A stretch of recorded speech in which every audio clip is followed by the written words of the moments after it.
Oke, selamat siang. Sampai ketemu lagi di mata kuliah bisnis strategi.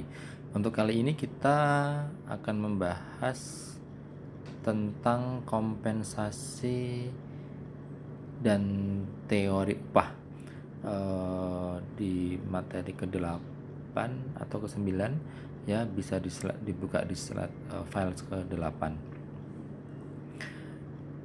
Oke, saya ulangi, hari ini kita akan membahas tentang kompensasi dan teori upah. Kita lanjut aja biar untuk mempersingkat waktu. Apa itu namanya kompensasi? Kompensasi adalah segala bentuk pembayaran atau kemanfaatan untuk karyawan yang timbul dari karyawan itu sendiri. Artinya kompensasi itu merupakan hasil kerja dari karyawan itu sendiri, di mana karyawan tersebut merupakan bentuk dari feedback atau timbal balik terhadap apa yang sudah dikerjakan.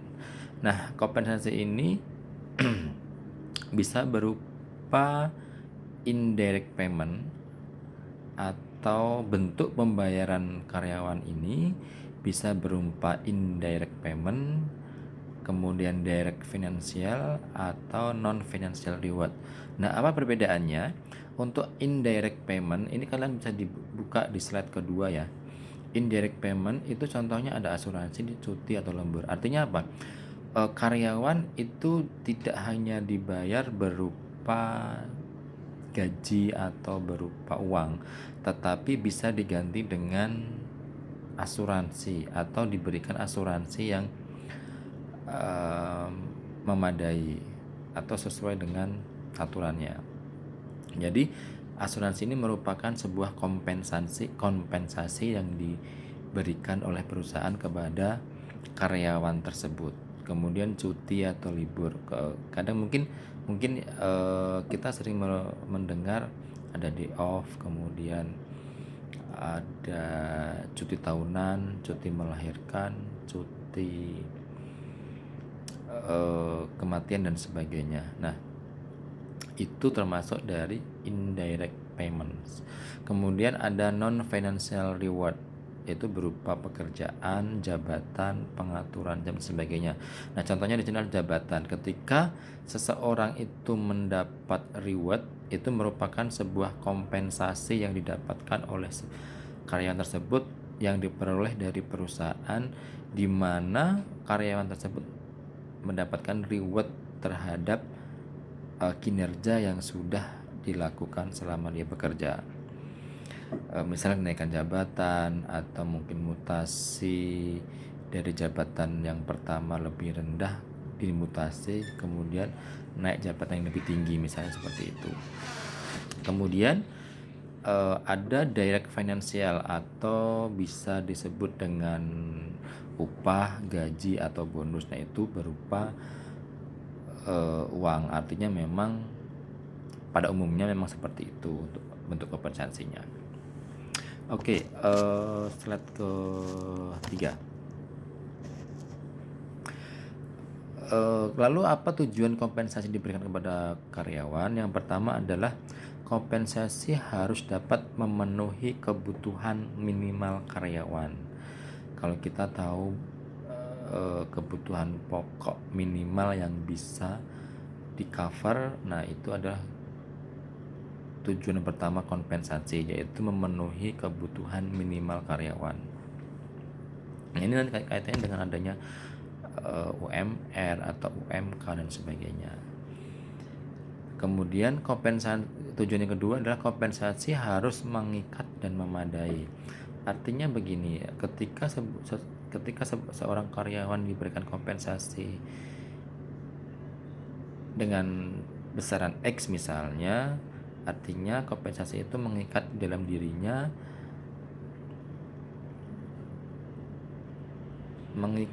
dirinya, termasuk tugas dan tanggung jawab di dalamnya.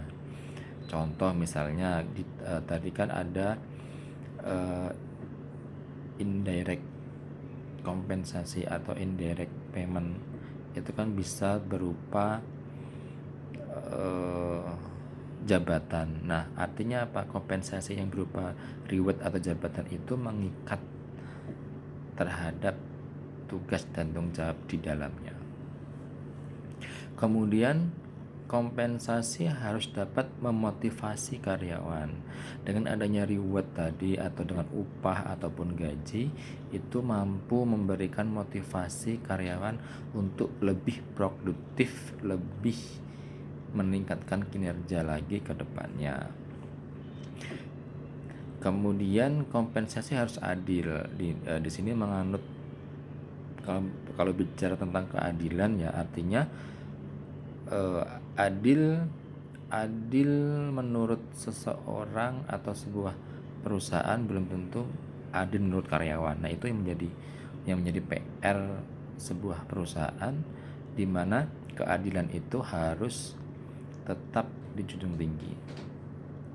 Kemudian kompensasi tidak boleh statis. Artinya begini, kompensasi itu memperhatikan atau tergantung dari situasi dan kondisi di mana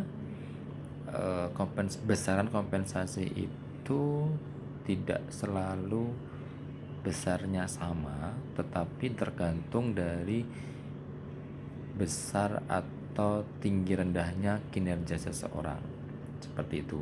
Kemudian kompensasi harus bervariasi. Nah, itu bertolak belakang dengan statis tadi.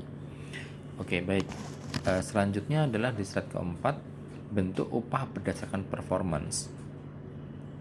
Itu ada upah per potong atau per unit produksi, ada insentif yaitu pembayaran untuk karyawan yang bekerja lebih giat dan hasil kerja di atas rata-rata normal. Kemudian merit pay atau upah akan meningkat jika karyawan memperlihatkan kinerja yang lebih baik. Biasanya evaluasi di akhir tahun. Artinya begini, ketika contoh misalnya dalam satu produksi barang, satu orang rata-rata dalam satu hari bisa memproduksi 5 barang misalnya. Nah, ketika seseorang itu bisa menghasilkan 6 atau 7 barang, maka upah akan meningkat. Nah, itu merit pay, artinya memperlihatkan kinerja yang lebih baik, seperti itu. Semakin tinggi kinerja seseorang, maka akan semakin tinggi pula upah yang akan diterima. Kemudian macam-macam benefit yang diterima karyawan. Ada berbagai jenis benefit yang dapat diterima oleh karyawan, yaitu antara lain adalah supplemental pay benefit, yaitu benefit yang diberikan kepada karyawan yang tidak bekerja, misalnya libur, cuti, PHK dan sebagainya. Itu namanya supplemental pay benefit, yaitu di mana ketika karyawan tidak bekerja, misalnya sedang libur atau cuti atau di PHK. Kemudian unemployment compensation, yaitu di negara maju ada kewajiban perusahaan membayar pajak untuk memberi tunjangan kepada pengangguran. Itu di negara maju ya, bukan di negara kita. Kemudian insurance benefit, yaitu disediakan dalam bentuk asuransi kecelakaan, kesehatan, asuransi jiwa dan sebagainya. Itu di negara kita sudah berlaku insurance benefit. Kemudian retirement benefit, yaitu pembayaran yang akan diterima oleh karyawan apabila mereka pensiun, atau kalau kita di sini masuk di BPJS ketenagakerjaan ya, atau jam khusus. BPJS ketenagakerjaan itu termasuk iuran apabila karyawan tersebut pensiun atau keluar dari sebuah perusahaan di mana dia sebelumnya bekerja, ketika keluar maka dia akan mendapatkan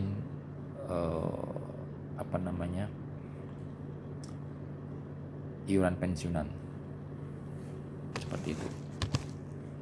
Kemudian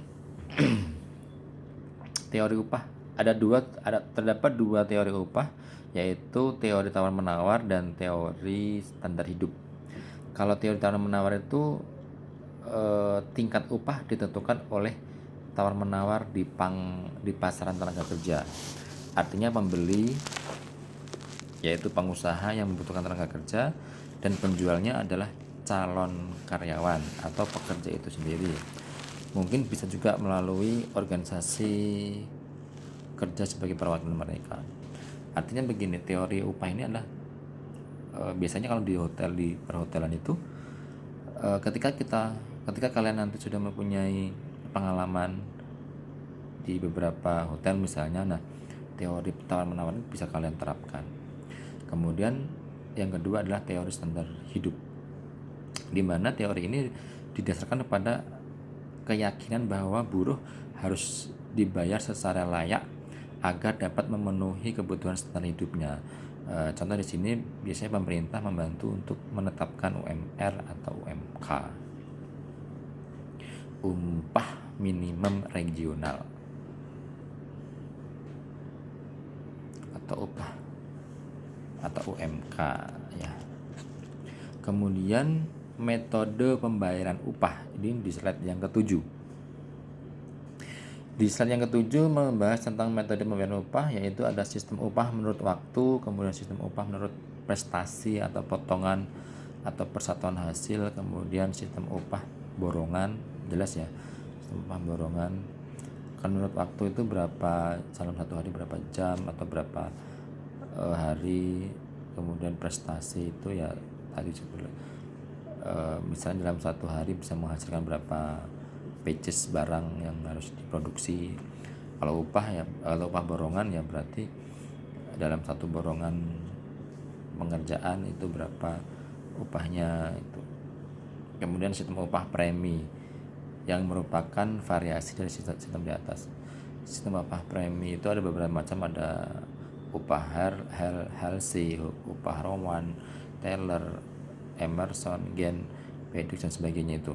Yaitu banyak, sudah ada penjelasannya di slide ke-8. Sistem upah menurut waktu itu berdasarkan lama bekerja atau waktu datang dan waktu pulang, yang ini misalnya 8 jam dalam satu hari dan sebagainya. Kemudian sistem upah menurut prestasi atau potongan persatuan hasil berdasarkan perintah kerja atau per unit produk yang diselesaikan. Contoh misalnya dalam satu hari bisa menghasilkan 8 unit dengan gaji sekian. Tetapi kalau misalnya dalam satu hari bisa menghasilkan 10 unit, gajinya sekian, seperti itu. Kemudian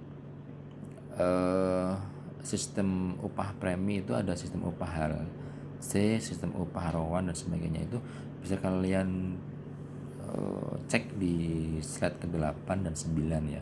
Itu sudah jelas contoh-contohnya. Kemudian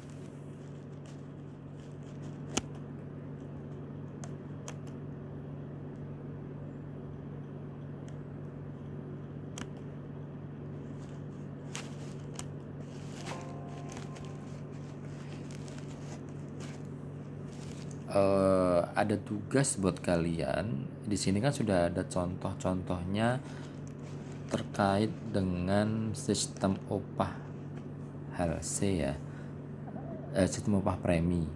Ada sistem upah HLC, ada sistem upah Rowan, Taylor dan sebagainya. Itu ada sekitar 10-13 sistem premi.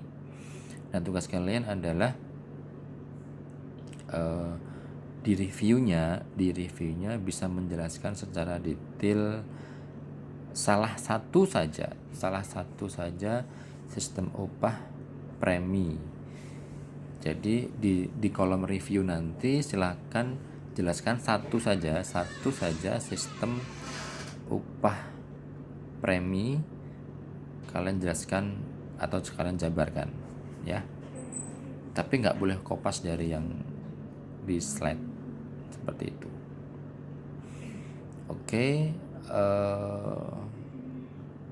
untuk hari ini saya cukupkan sekian. Jangan lupa tetap membuat presensi di link yang sudah saya sediakan. Kemudian untuk kolom reviewnya tugasnya adalah menjelaskan salah satu sistem upah premi ya.